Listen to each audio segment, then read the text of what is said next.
Our social media platforms have very much divided our conversation, and there are economic reasons why those platforms feel driven to do what they do to garner our attention. And it's difficult to want to pull back from that, even if it is healthier for society. So we know that that's true, that these economic sort of incentives exist for all our institutions, media. Politicians obviously have to play the game of attention, and the social media platforms host that game. It's very difficult to see that reversing. So, okay, cool, you put that there. But more importantly, when you think about the individual and people themselves, first of all, we're exhausted. We're tired. In times of high anxiety and high fear, curiosity becomes harder. Because when we are anxious and afraid, what we want is cognitive closure. We want answers.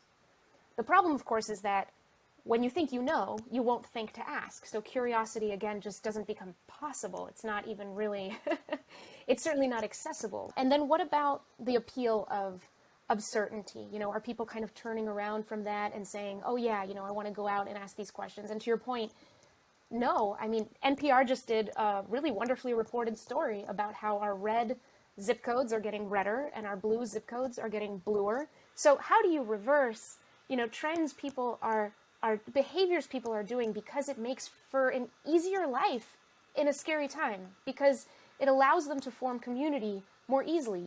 We know this in the bridge building space and in the community building space. Communities bond more easily when people are alike. And also when there is an other that they can bond against, right? That actually helps communities gel. The last and maybe toughest challenge is this idea that by crossing the divides, we're abandoning ourselves, we're abandoning our values, that the moral stakes are way too high, and even listening to the story of someone on the other side might cause harm. I see that idea really taking hold.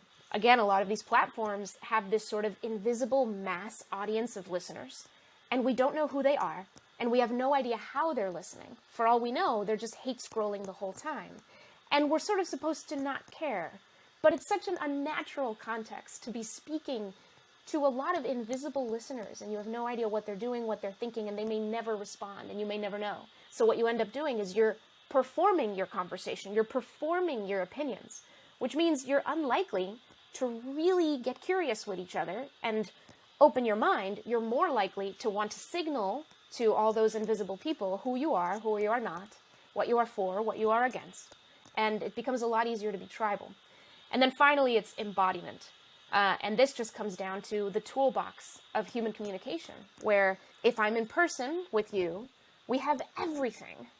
We have sort of the mood of the room that happens really organically when people are together. We have our voices, we have our expressions, our tones, our gestures.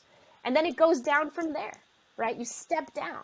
So a Zoom conference, I can see your head, I can see your expressions, but I may not really know the mood of the room, right, the same way. And then, of course, you have on the phone, you have voice, but not these other things, all the way down to text, where you have words and emojis and maybe like a meme or two. And when you really think about how much that limits conversation, it's the more limited the tool set, the higher the risk for misunderstanding.